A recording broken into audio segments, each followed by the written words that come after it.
Alright guys, I want to go over example 4.6 here from the textbook, and we have this circuit here, and we want to use source transformation to find V0 in the circuit. So we want to be able to find V0 using source transformations. So what I have laid out here is a couple things. The source transformations that we discussed previously. So if you have a voltage source with a resistor in series, and we're looking at nodes A and B, we can go between that and a current source that's in parallel with a resistor. Okay, and these two are going to be equivalent circuits. So we're going to use these source transformations going back and forth between the voltage source and the current source, in parallel with a resistor and in series with this for a voltage source, to apply to this circuit in order to find V0, or to simplify our circuit so that we can find V0. And what we see down here, I just have laid out a couple steps in order to go between this circuit, the very first one, going down to figure sub A, sub B, and then C, and then we'll do basic circuit analysis to solve for V naught. Okay, so let's go ahead and start with this. Okay. So the first thing we want to remember is, using source transformations, we have V source is equal to I of the source times the resistance, or we can rearrange it and say I source is equal to V sub S over R. So we're going to be using these equations to go back and forth between these two circuits.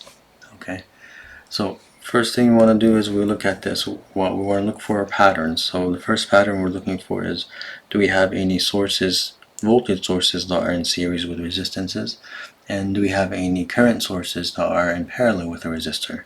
And indeed we do. We look here. I have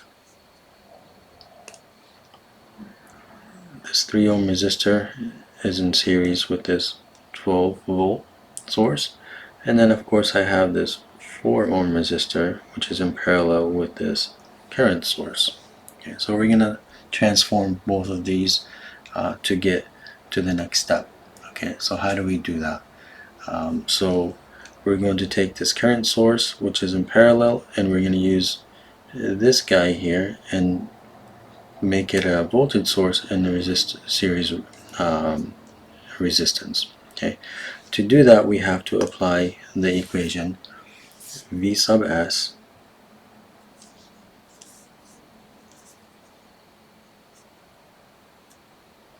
V sub S equals, and then we said the current source here is 3 amps, so I'm going to say 3 amps times the resistor, which is 4 ohms, and that's going to give us 12 volts. Okay, so this 12 volts right here is what we're going to plug into here. Okay, so now I got a voltage that's gonna go in here. The 4 ohms is just gonna transfer over because it's gonna stay R, because if you look at carefully at the equation here, R is gonna stay R. We're not changing that. What's changing is gonna be the VS and the IS values.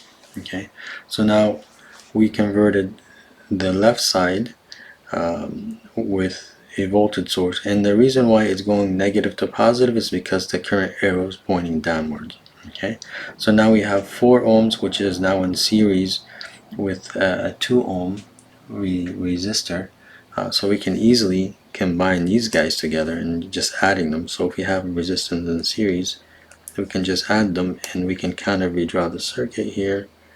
I'll just put it on top here and just say now we have a 6 ohm resistance. Okay, so I have a 6 ohm resistance. Okay, so now we want to go from the 6 ohm resistance, and we'll go back and forth between them. But before we do that, let's go to the right side of this circuit.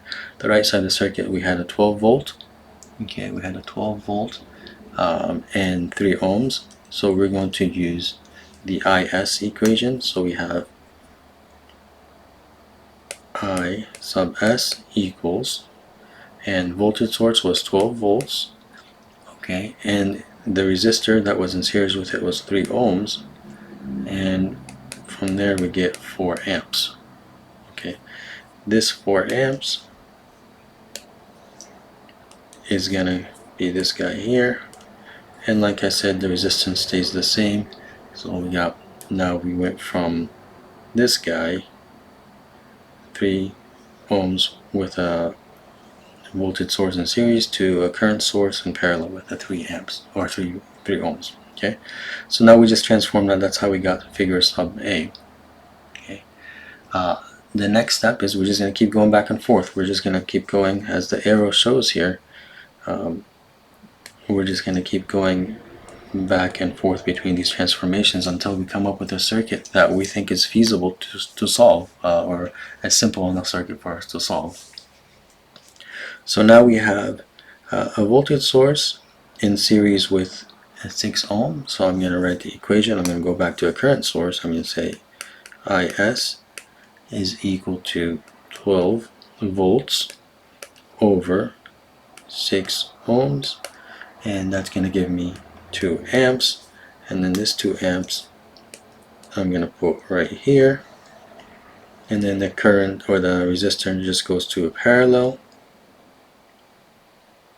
Okay, and then from here we have to go from, we might have a bunch of parallel resistances, so we can combine the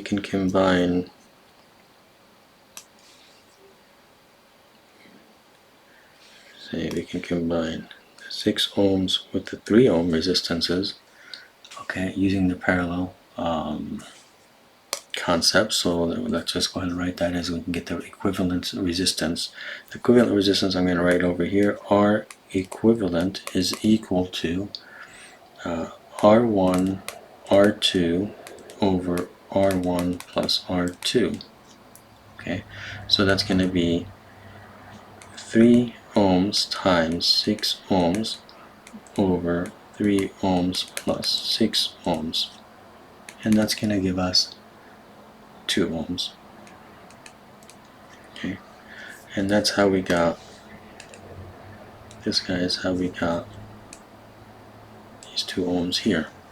So now we went from, so now we combined the 6 ohms and the 3 ohms, but now we want to do another thing. We have 2 ohms going in the negative direction, 4 ohms going in the positive direction. We want to add those, and by adding them we get this final value of 2 ohms. It's a little hard to see, but let me show you a way you can do that. Okay, so you can do this using Kirchhoff's current law.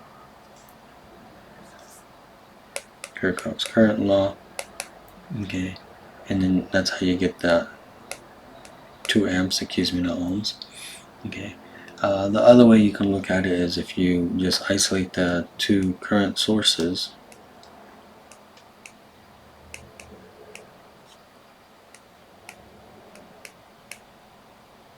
Okay, you have 2 amps here, you have 4 amps here.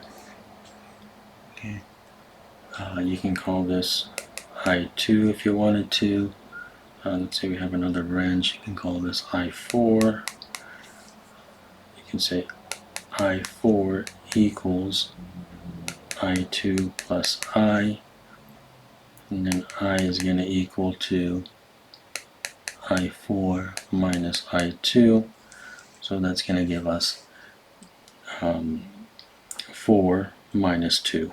Okay, and that's how we get the 2 amps. So that's how we get to this final circuit. Okay, but now we have this final circuit. We're not done. We have to do further analysis because the question is asking us for V naught, so we still need to figure out what V naught is. But now we're in a circuit that's a lot simpler than what we originally had, so now we can go back and do some alternative computations. So let's come down here, and I'm going to do to try to solve for I, I'm going to do current division. Current division. Okay. And I'm going to say I1 equals R2 over R1 plus R2 times the current. Okay. We plug this in, we get 2 ohms over 8 ohms plus 2 ohms times 2 amps, and that will give us 0.4 amps. Okay. And then from here we can just say, okay, well, because of that we have this value here. We can just say, well, V naught is equal to I1 times the resistance that it's going across. In this case we call the resistance, this is, we'll call it R2. So I1 is 0.4 amps times R2, which is 8 ohms, and that's going to give me 3.2 volts. Okay, so we've solved for V naught in this fashion. Okay, we've solved for V naught in this fashion. Alternatively, we could have done something else. We can say, well, 2 and 8 are in parallel, so I can just say V naught. So alternatively,